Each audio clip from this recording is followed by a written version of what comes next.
میرے معزز اور مکرم بھائی اور بزرگوں اور بہنوں، کتنی خوش نصیبی ہے کہ آج ہم ایمان کی حالت میں ہیں اور رمضان قریب ہے۔ اللہ اس رمضان کی رحمتوں کو سمیٹنے کی توفیق عطا فرمائے۔ کیف نستقبل رمضان، میں رمضان المبارک کا استقبال کیسے کروں؟ مجھے اس بات کی فکر ہونی چاہیے سلف صالحین کا طریقہ کیا تھا۔ سب سے پہلے اپنی نیتوں کو خالص کر لیجئے تاکہ اس مہینے کی برکات کو دامن میں جمع کرنا چاہتے ہو، اخلاص کے بغیر ممکن نہیں۔ حذیفہ نے کہا تھا، یا موسیٰ ثلاث خصال ان کن فیک، اگر تین باتیں تجھے نصیب ہو جائیں، لم ينزل من السماء خیر الا كان لك فيه نصیب، آسمان سے جتنی بھی خیر و برکت نازل ہوگی تجھے ضرور حصہ ملے گا، لیکن کب؟ جب تین کام تم کر لو گے۔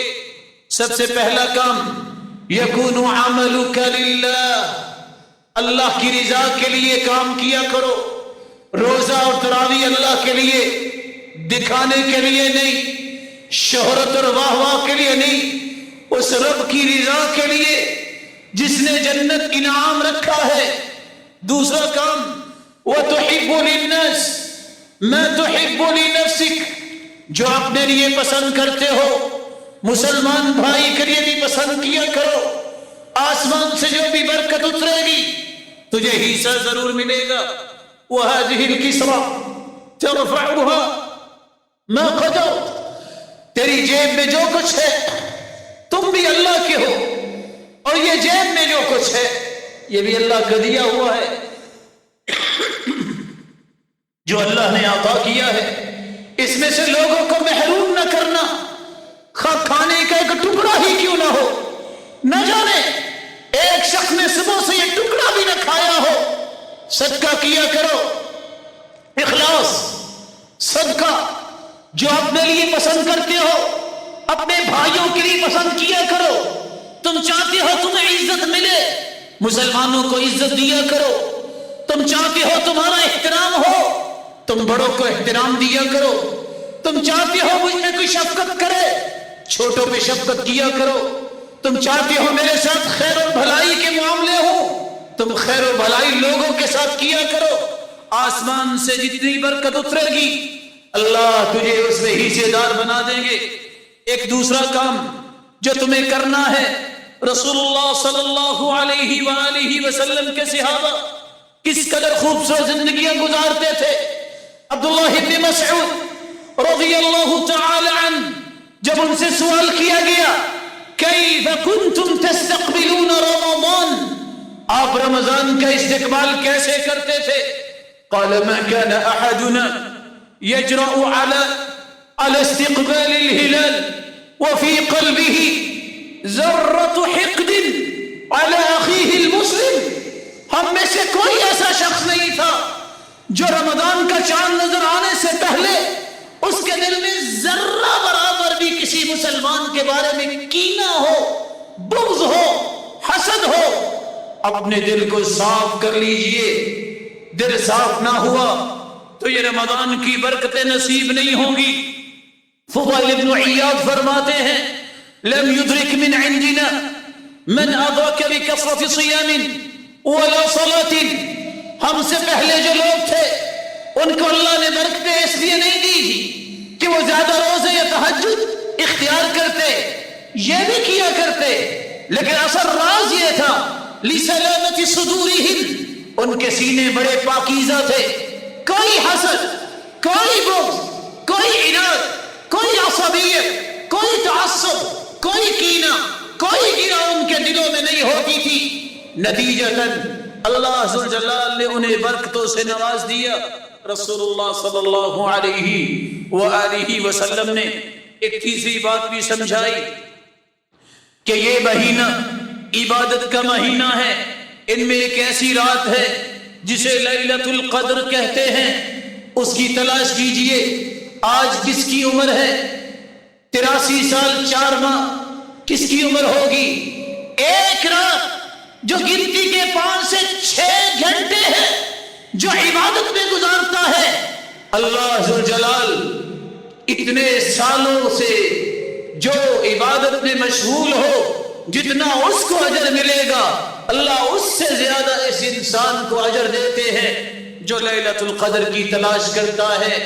اور چوتھی بات، یہ دعاؤں کا موسم آ رہا ہے، صبح دعائیں، ظہر عصر کو دعائیں، شام کو دعائیں، مت سمجھیے کہ افطاری کے وقت ہی دعا قبول ہوتی ہے، بلکہ حدیث کے الفاظ ہیں ثلاث دعوات یستجاب لہن لا شک فیہن، 3 ایسے خوش نصیب ہیں جو دعائیں کرتے ہیں اللہ ان کی دعاؤں کو رد نہیں کرتے۔ دعوت الصائم، روزے دار کی دعا، تم سحری جب کرتے ہو، اذان شروع ہو جاتی ہے، روزہ شروع ہو گیا، اس وقت سے لے کر جب تک افطار نہیں کر لیتے، جو بھی دعا کرو گے تمہارا رب تمہیں محروم نہیں کرے گا۔ الدعاء، اپنے لیے دعا کیجئے، اپنی اولاد کی نیکی کی دعا کیجئے، والدین کے لیے، بہن بھائیوں کے لیے، رشتہ داروں کے لیے، اپنے تعلق والوں کے لیے، اپنے شہر اور قصبے کے لوگوں کے لیے، کہ اللہ ذوالجلال سب کو خوبصورت ایمان دے، نیکی کرنے کی توفیق دے اور جنت الفردوس کا حقدار بنائے۔ رسول اللہ صلی اللہ علیہ وسلم نے ایک 5ویں کام کی بھی تلقین بھی کی، کر کے بھی دکھایا، صدقہ کرنا، جس کی ابھی آپ بات سن رہے تھے، کثرت سے صدقہ کرنا، اس کی پلاننگ کر لیجئے۔ سلف مال جمع کرتے اس نیت سے کہ رمضان میں خرچ کریں گے، اور اللہ کے رسول صلی اللہ علیہ وسلم کا طریقہ یہ تھا کہ ریح المرسلہ، اتنی سخاوت کرتے جس طرح تیز ہوائیں ہر گھر تک پہنچتی ہے، اللہ ذوالجلال کے پیغمبر کی سخاوت بھی ہر گھر تک پہنچتی تھی۔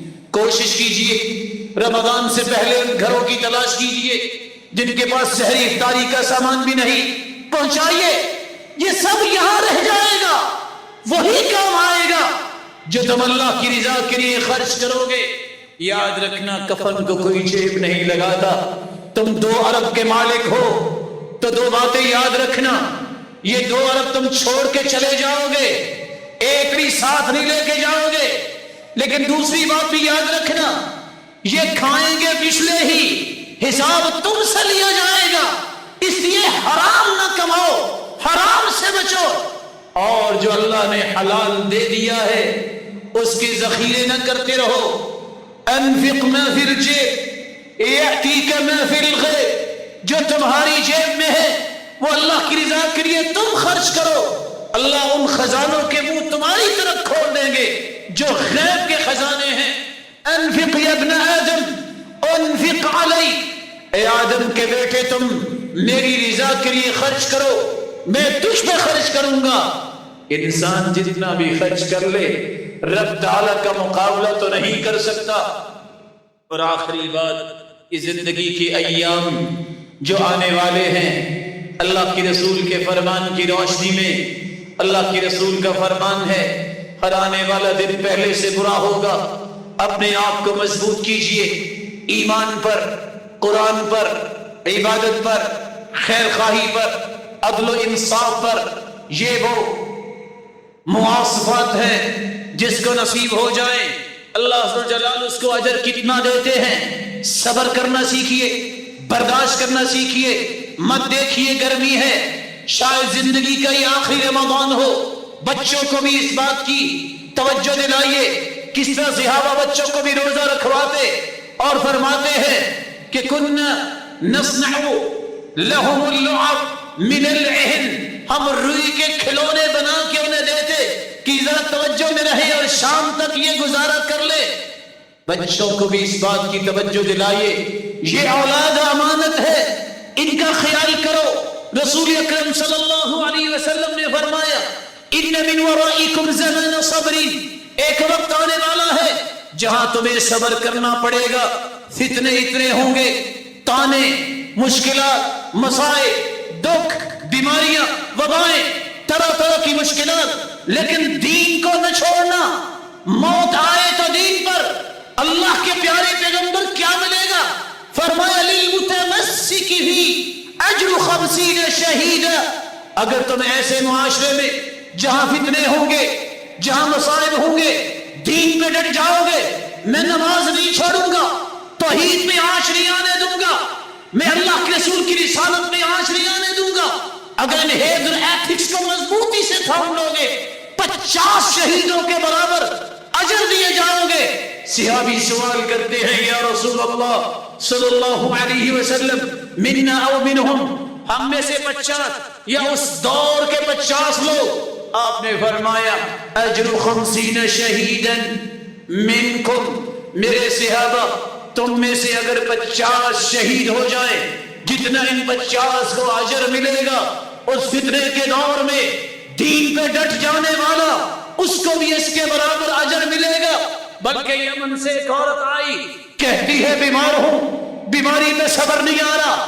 آپ نے فرمایا اصبری فلا حساب علیکی، اللہ کی بندی ایک کام تم کر لو، ایک خوشخبری میں سنا دیتا ہوں، صبر تم کر لو، میں خوشخبری سناتا ہوں، اللہ ذوالجلال تجھے بغیر حساب کی جنت میں داخل فرمائیں گے. اللہ ذوالجلال ہم سب کو جنت الفردوس میں بغیر حساب کے داخل فرمائے. جس طرح یہ اے اللہ تیرے گھر میں ہیں، ان کو اپنی جنت کے بھی مہمان بنا اور اپنے دیدار کا مستحق بنا. وآخر دعوانا ان الحمدللہ. ہمیں اس مبارک مہینے میں بلکہ 12 مہینوں میں ان تمام صدقات کے پہلوؤں کو اختیار کرنا چاہیے. اس سے قبل کہ میں تقسیمات آپ کے سامنے رکھوں، صدقے کے بارے میں گنتی کی 3 چیزیں، پوری کائنات کی صداقت جمع ہو جائے. کیا رسول اللہ صلی اللہ علیہ وسلم کی ایک بات کی صداقت کا مقابلہ ہو سکتا ہے؟ نہیں ہو سکتا. تو پھر اگر اللہ کے رسول صلی اللہ علیہ وسلم کسی بات پہ قسم اٹھا لیں، کوئی بات رہ گئی؟ آپ نے قسم اٹھائی، ثلاث اقسم علیہم، لوگوں میں 3 چیزوں پہ قسم اٹھاتا ہوں. پہلی چیز ما نقصت صدقۃ من مال، میں قسم اٹھاتا ہوں جو شخص صدقہ کرتا ہے اللہ کی قسم اس کا مال کم نہیں ہوتا، بڑھتا ہے. شک کی گنجائش ہے؟ دوسری بات، میں اس بات پہ قسم اٹھاتا ہوں وَمَا تَوَاضَعَ عَبْدٌ لِلَّهِ إِلَّا رَفَعَهُ اللَّهُ. اور دوسری روایت کے الفاظ یہ بھی ہیں وَلَا عَفَا رَجُلٌ عَنْ مَظْلَمَةٍ ظُلِمَهَا إِلَّا زَادَهُ اللَّهُ عِزًّا. اللہ کی قسم، جس کے ساتھ زیادتی ہو اگر وہ معاف کر دے. اور دوسرے لفظ، اگر کوئی تواضع اختیار کرے تو وہ گرتا نہیں، اللہ اس سے اور عزتوں سے نوازتے ہیں. تیسری بات وَلَا فَتَحَ رَجُلٌ عَلَى نَفْسِهِ بَابَ مَسْأَلَةٍ إِلَّا فَتَحَ اللَّهُ عَلَيْهِ بَابَ فَقْرٍ. جو کشکول گدائی لوگوں کے سامنے کرتا ہے، اپنی ضروریات کا رخ اللہ کی طرف نہیں کرتا، اللہ کی قسم اللہ اس پہ فقیری کے اور دروازے کھول دیتے ہیں. ایک بات یاد رکھنے والی ہے، جس شخص کے ذہن میں یہ بات ہے کہ صدقہ کرنے سے مال ختم ہوگا، اس حدیث کی روشنی میں اللہ کے رسول نے قسم اٹھائی ہے اس کا مال کم نہیں ہوتا، زیادہ ہوتا ہے. دوسری بات، دنیا میں اگر مقابلہ ہو تو کون جیتتا ہے؟ جس کے پاس مال زیادہ ہے. ایسا ہی ہے. اگر اللہ رب العزت فرمائے میرے بندے آؤ مجھ سے مقابلہ کرو، انفق علیہ، تم میری راہ میں خرچ کرو، میں تجھ پہ خرچ کروں گا، کون جیتے گا؟ جواب دیجیے. حدیث قدسی یا ابن آدم انفق وانفق علیہ، تم میری راہ میں خرچ کرو، میں تجھ پہ کروں گا. مقابلہ ہے خالق مخلوق کا، کون جیتے گا؟ کوئی اللہ کو ہرا سکتا ہے؟ اس لیے رسول اللہ صلی اللہ علیہ وسلم نے بلال سے کہا تھا بلال انفق ولا تخشى من ذی العرش اقلالا، خرچ کرو، اللہ کے خزانوں کے ختم ہونے کا خوف نہ کھاؤ. اللہ کے خزانے اتنے ہیں، حدیث قدسی ہے لو ان اولکم وآخرکم وانسکم وجنکم قاموا فی صعید واحد اگر آدم علیہ السلام سے لے کے قیامت تک آنے والے جن انسان ایک ہی میدان میں کھڑے ہو جائیں، ہر اپنی خواہش اللہ کے سامنے پیش کریں، اللہ سب کی خواہشوں کو پورا کر دے، تو اللہ رب العزت فرماتے ہیں میں نقص من ملکی شیئا، میری بادشاہی میرے خزانوں میں اتنی بھی کمی نہیں آئے گی جتنا تم سوئی سمندر میں ڈالتے ہو تو جب نکالو تو پانی کتنا آتا ہے، اتنا بھی میری بادشاہی اور خزانوں میں کمی نہیں آتی۔ تو رب کے ساتھ مقابلہ اور رب کے ساتھ اس پروجیکٹ کو قبول کرنے والا کبھی خسارہ نہیں اٹھاتا۔ تیسری بات، آج دنیا میں انسان جس کی چاہے منت کر لے کہ تم میرے لیے دعا کرو، کوئی شورٹی دے سکتا ہے کہ اس کی دعا قبول ہوگی؟ نہیں، اللہ جانتا ہے۔ لیکن نورانی فرشتے ایسی مخلوق کے جو دعا کریں تو اللہ رد نہیں کرتے۔ اور اس کا راز کیا ہے؟ نورانی فرشتے اس وقت تک دعا کرتے ہی نہیں جب تک اللہ تعالیٰ کا حکم نہ ہو، اور اللہ رب العزت اپنے فرشتوں کو اس وقت تک حکم دیتے ہی نہیں جب تک اپنے بندے سے راضی نہ ہو جائیں۔ جب اللہ راضی ہوتے ہیں اپنے بندے سے تو فرشتوں سے کہتے ہیں دعا کرو، پھر اللہ قبول فرماتے ہیں۔ اور صحیح بخاری اور مسلم کی روایت ہے، ما من یوم یصبح العباد فیہ الا وملکان ینزلان یقول احدهما اللهم اعط منفقا خلفا ويقول الاخر اللهم اعط ممسكا تلفا۔ دو فرشتے ہر روز اللہ کی طرف سے نازل ہوتے ہیں، جن میں سے ایک دعا کرتا ہے اے اللہ جو تیری راہ میں مال خرچ کرتا ہے، اے اللہ اس کے مال میں برکت فرما۔ دعا کون کر رہا ہے؟ فرشتہ۔ قبول کون کرے گا؟ میرا مالک۔ اور دوسرا فرشتہ دعا کیا کرتا ہے؟ اللہم اعط ممسکا تلفا، اے اللہ جو بخل کرتا ہے تیری راہ میں خرچ نہیں کرتا، تلفا اس کے مال کو تلف کر دے، برباد کر دے۔ تو اللہ کی راہ میں صدقہ کرنے والا، اس کے لیے جہاں اللہ کے رسول نے قسم اٹھائی کہ مال کم نہیں ہوگا زیادہ ہوگا، جہاں اللہ رب العزت نے فرمایا تو میرے راہ میں خرچ کروں گے، میں تجھ پہ خرچ کروں گا، وہاں فرشتوں کی دعاؤں کا مستحق بنتا ہے۔ اللہ رب العزت سب کو توفیق عطا فرمائے۔ یہ ہے مال کا صدقہ۔ لیکن صرف مال کا صدقہ نہیں، مومن اس کی اپروچ جو ہوتی ہے وہ اسلام کے تمام پہلوؤں پہ ہوتی ہے، کسی ایک جہت پر نہیں۔ اسلام کی یہی تو خوبصورتی ہے۔ اگر کسی کے پاس مال نہیں تو وہ کیا کرے گا؟ محروم ہے صدقے کے اجر سے؟ نہیں محروم۔ وہ کیا کرے؟ رسول اللہ صلی اللہ علیہ وسلم نے فرمایا ان لکل تسبیحۃ صدقہ، سبحان اللہ کہنا صدقہ ہے، بکل تکبیرۃ صدقہ، اللہ اکبر کہنا صدقہ ہے، بکل تحمیدۃ صدقہ، الحمدللہ کہنا صدقہ ہے، بکل تہلیلۃ صدقہ، لا الہ الا اللہ کہنا صدقہ ہے، امر بالمعروف صدقہ، نیکی کا حکم کرنا صدقہ ہے، نہی عن المنکر صدقہ، برائی سے منع کرنا صدقہ ہے، فی بضع احدکم صدقہ، بیوی کے حقوق کو پورا کرنا صدقہ ہے۔ سیدنا ابو ذر رضی اللہ تعالی عنہ کی یہ روایت، اور دوسری روایت کے الفاظ ہیں واستغفر اللہ، استغفر اللہ کہنا صدقہ ہے، یعزل الشوک عن طریق الناس والعظم والحجر، راستے سے پتھر، ہڈی اور کانٹے اٹھانا، راستہ صاف کرنا، یہ صدقہ ہے۔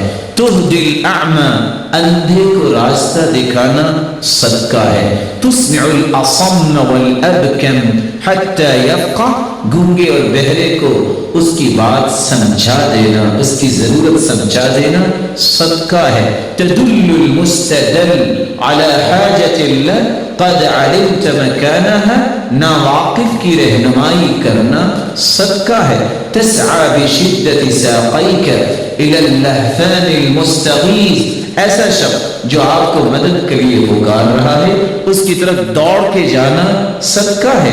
اور تیسری روایت کے الفاظ ہے وَبَصَرُكَ لِلرَّجُلِ الرَّدِيءِ الْبَصَرِ لَكَ صَدَقَةٌ، جس شخص کی نظر کمزور ہے آپ اس کی رہنمائی کر دیتے ہیں، یہ صدقہ ہے۔ اور فرمایا فَالْكَلِمَةُ الطَّيِّبَةُ يَتَكَلَّمُ بِهَا الرَّجُلُ صَدَقَةٌ، اچھی بات کرنا صدقہ ہے۔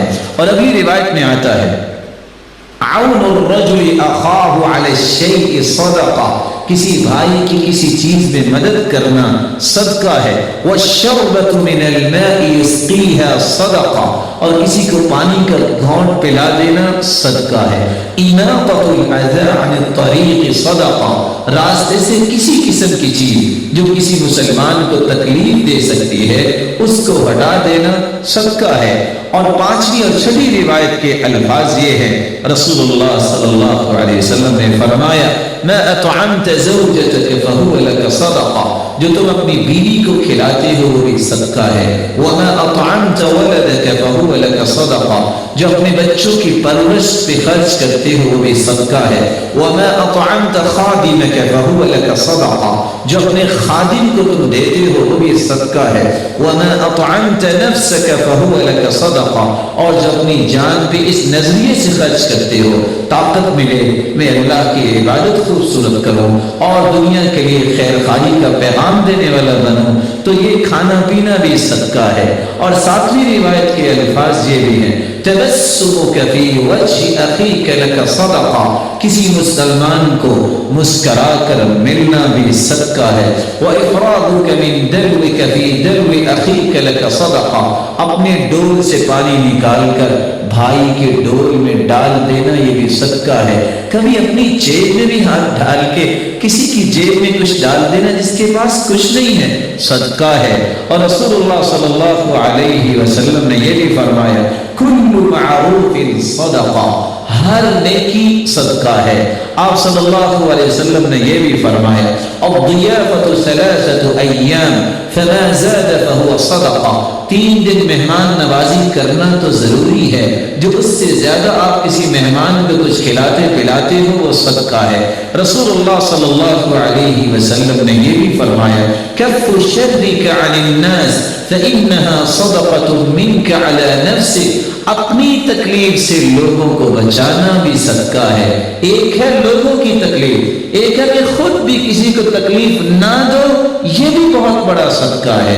رسول اللہ صلی اللہ علیہ وسلم نے فرمایا تعدل بین الاثنین صدقہ، 2 مسلمانوں کے درمیان صلح کروا دینا، انصاف کی بات کرنا بھی صدقہ ہے۔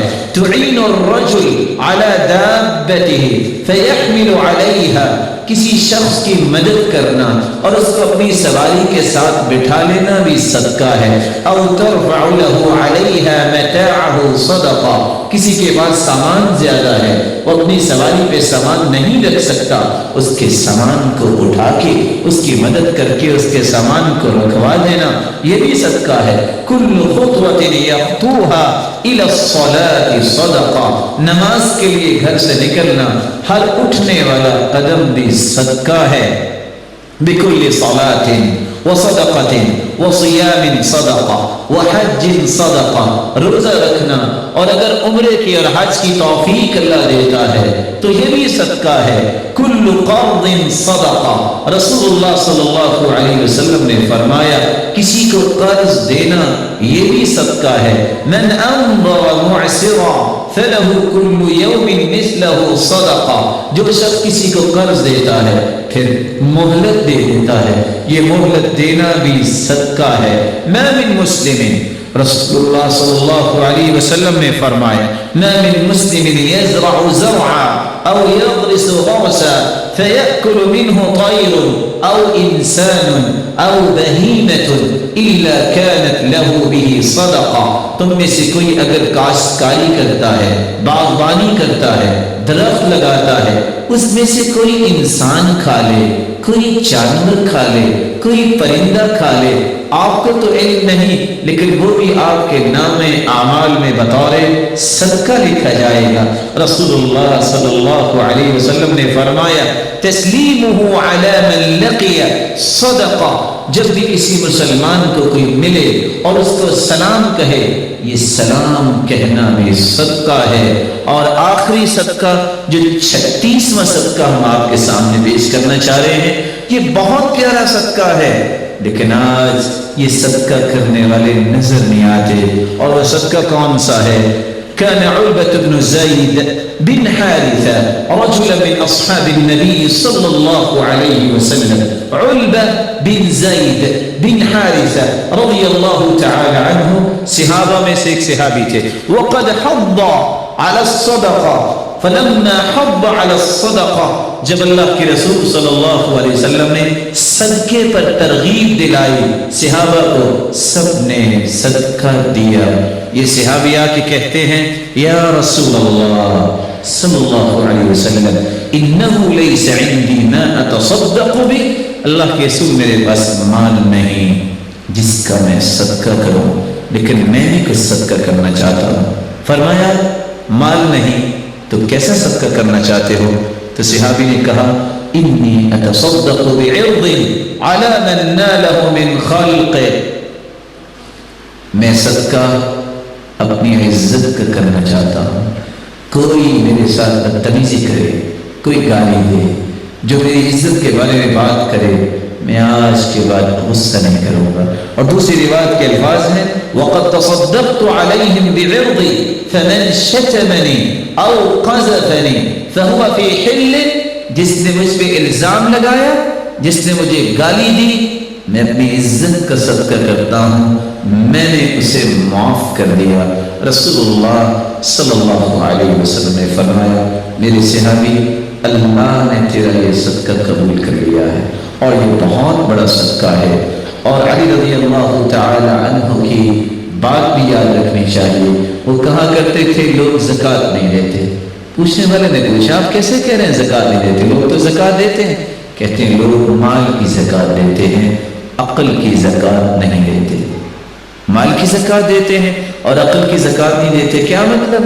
کہا مال کی زکوٰۃ تو مومن دیتا ہی ہے، عقل کی زکوٰۃ یہ ہے کوئی ایسی بات آپ کو کہے جو آپ کو بری لگی، اس کو برداشت کر لینا، یہ عقل کی زکوٰۃ ہے۔